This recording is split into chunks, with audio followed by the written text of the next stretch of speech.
The morning sun cast long shadows across the military training facility in Virginia Beach as Captain Sarah Chen stepped out of her civilian sedan. She wore a simple BDU uniform with minimal insignia, just her captain's bars gleaming softly on her collar. At 32, Sarah had learned to blend in, to observe before being observed. Today was supposed to be a routine visit to evaluate the joint training program between Army Special Operations and Navy SEALs. Sarah walked toward the main building, her boots clicking against the asphalt. She had spent the last 6 years working in military intelligence, but her current assignment was classified at the highest levels. Few people knew her real role or the weight of responsibility she carried on her shoulders. To most observers, she appeared to be just another mid-level officer doing paperwork and inspections. The training compound buzzed with activity. SEALs were running drills on one side, while Army Rangers practiced combat scenarios on the other. Sarah pulled out her tablet and began taking notes, documenting the coordination between the two elite units. She was here to assess whether the joint training program was meeting its objectives and producing better integrated special operations teams. As she moved closer to observe a live fire exercise, a group of Navy SEALs noticed her presence. Among them was Petty Officer First Class Jake Morrison, a decorated SEAL with multiple combat deployments. Morrison was known for his sharp wit and sometimes sharper tongue. He had a reputation for testing newcomers and had little patience for what he perceived as desk-bound officers who didn't understand real military operations. Morrison nudged his teammate and pointed toward Sarah. "Look what we have here," he said loud enough for others to hear. "Another captain with a clipboard. Probably here to tell us how to do our jobs." Sarah continued taking notes, pretending not to hear the comments. She had dealt with this attitude countless times throughout her career. Being a woman in the military meant constantly proving herself, and being in intelligence meant being misunderstood by combat troops who valued different skills. "Hey, Captain," Morrison called out, his voice carrying across the training area. "You lost? The admin building is back that way." Several other SEALs chuckled at his comment. Sarah looked up from her tablet and met Morrison's gaze calmly. "Just observing the training, Petty Officer.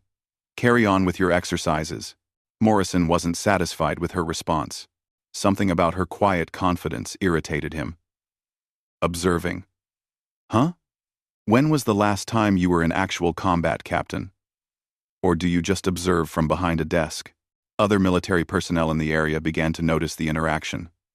Some looked uncomfortable with Morrison's tone, but others seemed curious about how the situation would unfold. Sarah remained composed, though inside, she felt the familiar sting of being underestimated. "I'm here to do my job, Petty Officer Morrison," Sarah replied, reading his name tape.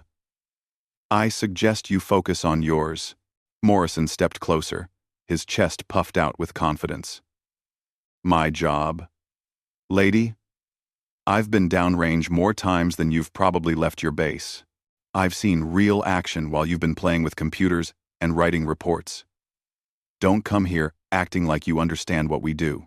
The training area grew quieter as more personnel stopped what they were doing to watch the confrontation. Sarah could feel dozens of eyes on her, waiting to see how she would respond to the challenge. She had two choices: walk away and let Morrison think he had won, or stand her ground and risk escalating the situation. "Petty Officer Morrison," Sarah said, her voice steady but firm, "I respect what you and your team do. I'm not here to interfere with your operations. I have my orders, just like you have yours." Morrison laughed, but it wasn't a friendly sound. "Orders? Yeah, I bet your orders are real dangerous. Probably something like, count the bullets, or make sure the coffee is strong enough for the real warriors." Several SEALs laughed at Morrison's joke, but others looked uncomfortable. They could sense that something wasn't right about the interaction, though they couldn't put their finger on what it was. Sarah's calm demeanor in the face of Morrison's aggression suggested she was used to handling difficult situations. "You know what I think, Captain," Morrison continued, emphasizing her rank with mock respect. "I think you're just another paper pusher trying to justify your existence by bothering people who actually fight wars." Maybe you should stick to whatever safe little office they pulled you out of. Sarah's jaw tightened slightly, the only sign that Morrison's words were having any effect. She had sacrificed more for her country than Morrison could possibly imagine, but she couldn't say that without revealing classified information. Her real achievements, her real contributions to national security, had to remain secret. "I understand your perspective, petty officer," Sarah said quietly. "But appearances can be deceiving." Morrison was about to respond with another cutting remark when the sound of approaching vehicles caught everyone's attention. 3 black SUVs with government plates were pulling into the compound, moving with the purposeful urgency that suggested high-ranking visitors. The training exercises gradually came to a halt as everyone wondered who was arriving. Sarah glanced at her watch and felt her stomach tighten. She knew who was in those vehicles, and she knew that her carefully maintained low profile was about to be shattered in front of everyone, including the SEAL who had spent the last 10 minutes questioning her qualifications and mocking her service. The first SUV stopped just 50 feet from where Sarah and Morrison were standing, and the implications of what was about to happen began to dawn on her. There would be no more anonymity, no more blending into the background. Her real identity and the true nature of her work were about to be revealed in the most public way possible. The doors of the 3 SUVs opened simultaneously, and what emerged changed the entire atmosphere of the training compound in an instant. 4 men in pristine military dress uniforms stepped out, their chests decorated with ribbons and medals that spoke of decades of distinguished service. Even from a distance, the stars on their shoulders caught the sunlight like beacons of authority. General Thomas Bradley, chairman of the Joint Chiefs of Staff, emerged from the lead vehicle. His presence alone would have been enough to send shockwaves through any military installation, but he wasn't alone. Behind him came General Patricia Williams, the first female 4-star general in Army history. From the second vehicle stepped General Robert Hayes, commander of Special Operations Command, and General Michael Torres, director of the Defense Intelligence Agency. Morrison's confident smirk began to fade as he recognized the highest-ranking military officials in the United States walking directly toward their location. The other SEALs and Army personnel in the area immediately began forming up, preparing to show proper respect to the approaching generals. Sarah remained exactly where she was, her posture straight but relaxed. She made no move to join the forming ranks or to position herself for inspection. Instead, she simply waited, her expression calm and professional, as if the arrival of 4 generals was exactly what she had been expecting. General Bradley spotted Sarah immediately and walked directly toward her, his stride purposeful and his expression serious. The other 3 generals flanked him, creating an imposing formation that commanded absolute attention from everyone present. Morrison found himself frozen in place, suddenly realizing that something extraordinary was about to happen. When General Bradley reached a position 3 feet in front of Sarah, he stopped abruptly. What happened next would be burned into Morrison's memory forever. The chairman of the Joint Chiefs of Staff, the highest-ranking military officer in the United States, brought his hand up in a crisp, perfect salute. "Colonel Chen," General Bradley said, his voice carrying across the now silent training compound. "Thank you for your service and your sacrifice." The word "colonel" hit Morrison like a physical blow. He stared in disbelief as Sarah returned the salute with the practiced precision of someone who had earned the respect she was being shown. But that was only the beginning of his shock. General Williams stepped forward and also saluted. "Colonel Chen, it's an honor to finally meet you in person. Your work in Afghanistan saved countless lives." General Hayes joined them, his salute equally respectful. "Colonel, the intelligence you provided during Operation Silent Thunder was instrumental in the success of 3 major special operations missions. My men owe you their lives." Finally, General Torres approached and saluted. "Colonel Chen, your sacrifice and dedication to our nation's security exemplifies the best of military service. You've earned the gratitude of every person in this country, whether they know it or not." Sarah returned each salute with quiet dignity, her emotions carefully controlled despite the magnitude of recognition she was receiving. Morrison watched in stunned silence as the pieces of a puzzle he hadn't even known existed began falling into place. "Gentlemen," Sarah said, her voice now carrying the authority that she had kept hidden during Morrison's earlier taunts. "I appreciate your words, but we all know that serving our country is its own reward." General Bradley nodded approvingly. "That attitude is exactly why you were chosen for your current assignment. However, today, we're here to correct an oversight. Your promotion was supposed to be private, given the classified nature of your work. But circumstances have changed." The general reached into his jacket and withdrew a small box. "Colonel Sarah Chen, by order of the President of the United States and with the approval of the Senate, you are hereby promoted to the rank of Brigadier General, effective immediately." A collective intake of breath could be heard from the assembled military personnel. Sarah's expression showed surprise for the first time since the encounter began. She had known about the promotion possibility but hadn't expected it to happen here, in front of everyone. Morrison felt his knees go weak. The woman he had been mocking, calling a desk jockey and paper pusher, was not only a full colonel, but was being promoted to general right in front of his eyes. The implications of his behavior crashed down on him like a tidal wave.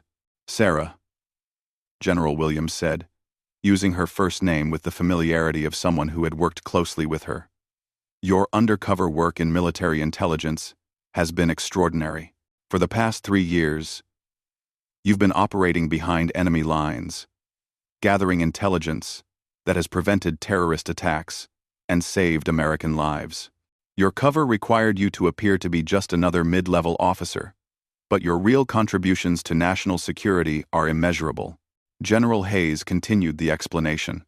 "The mission in Syria, where you extracted vital intelligence while under fire, the operation in Iraq, where you identified the terrorist cell planning attacks on American bases, and your work infiltrating the arms dealers in Eastern Europe. All of this was done while maintaining your cover as a simple captain."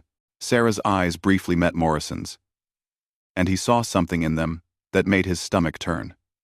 It wasn't anger or vindictiveness.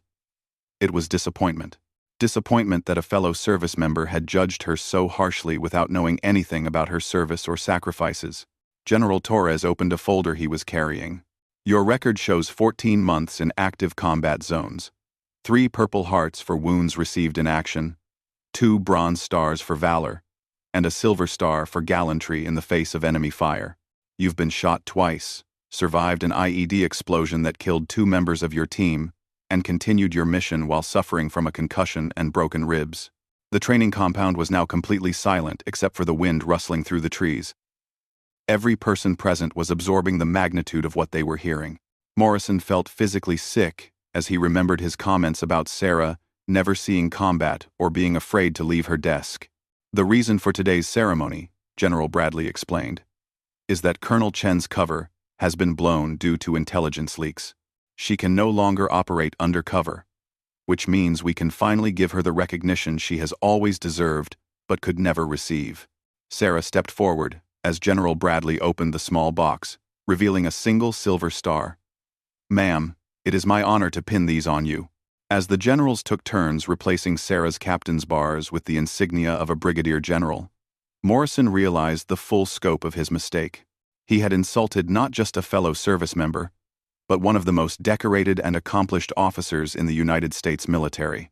A woman who had sacrificed her health, her safety, and even her ability to receive public recognition for her service.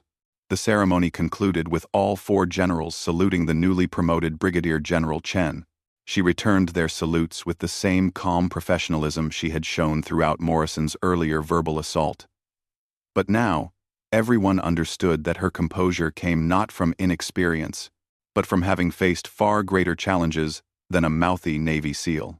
As the generals began to move away to discuss classified matters, Sarah remained in place for a moment, looking directly at Morrison.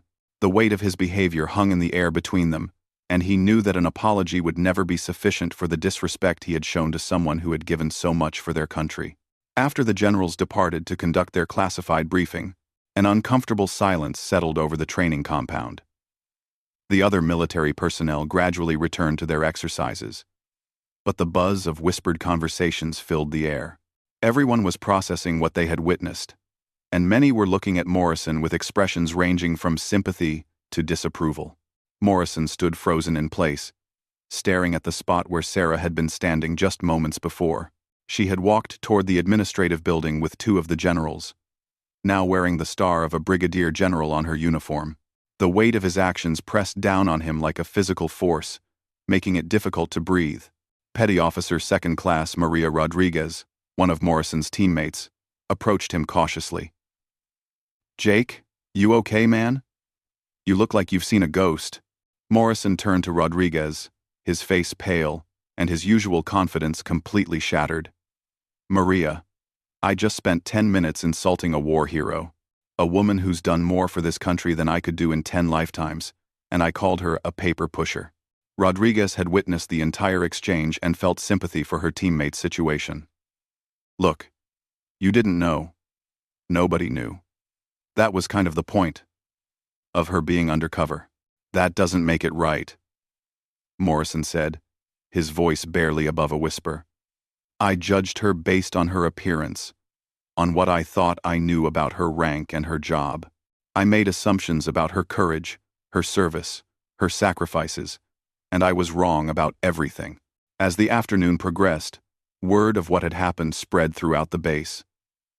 Morrison found himself the subject of curious glances and whispered conversations. Some of his fellow SEALs offered support, understanding that anyone could have made the same mistake. Others were less forgiving, particularly those who had always found Morrison's arrogance off-putting. Chief Petty Officer Williams, Morrison's direct supervisor, called him into his office later that day. The chief was a 20-year veteran who had worked his way up from the enlisted ranks and had little patience for disrespect toward officers, regardless of the circumstances. "Morrison, I've been hearing interesting stories about your interaction with the new general today," Chief Williams said, his tone serious, but not entirely unsympathetic. "Chief, I screwed up. I screwed up bad," Morrison admitted immediately. "I let my prejudices and assumptions cloud my judgment, and I disrespected a superior officer who deserved my respect, regardless of her rank or background." Chief Williams studied Morrison for a long moment. "You know, Jake, in all my years in the Navy, I've learned that the most dangerous thing a service member can do is assume they know everything about someone based on first impressions. The quiet ones, the ones who don't brag or show off, they're often the ones who've seen and done the most." Morrison nodded, feeling ashamed of his earlier behavior. "I keep thinking about what she said. That appearances can be deceiving. She tried to tell me, in her own way, but I was too arrogant to listen. Here's what's going to happen," Chief Williams continued. "You're going to find General Chen and apologize, not because I'm ordering you to, though I am, but because it's the right thing to do. And then you're going to take this as a learning experience and make sure it never happens again." Finding Sarah wasn't difficult. She was in the base library, reviewing classified documents related to the joint training program. When Morrison knocked on the doorframe, she looked up from her papers and gestured for him to enter. Her expression was neutral, showing neither anger nor forgiveness. "General Chen," Morrison began, then stopped, realizing he didn't know how to adequately express what he needed to say. "Ma'am, I owe you an apology. Several apologies. Actually," Sarah set down her pen and gave Morrison her full attention. "Go ahead." "Petty Officer." Morrison took a deep breath. "Ma'am, I disrespected you today based on nothing more than my own ignorance and prejudice. I made assumptions about your service, your courage, and your contributions to our military without knowing anything about you. What I did was wrong, regardless of your rank or background." Sarah listened without interrupting, her expression thoughtful. When Morrison finished, she was quiet for several moments before responding. "Petty Officer Morrison, I appreciate your apology, but I want you to understand something important. My reaction today wasn't about hurt feelings or damaged pride. It was about disappointment in seeing a fellow service member judge someone based on appearances rather than character." Morrison felt the weight of her words. Ma'am, I understand that now. But understanding it after the fact doesn't excuse what I did. Sarah leaned back in her chair. You're right. It doesn't excuse it. But it can prevent it from happening again. Not just with you, but with others who might learn from your experience.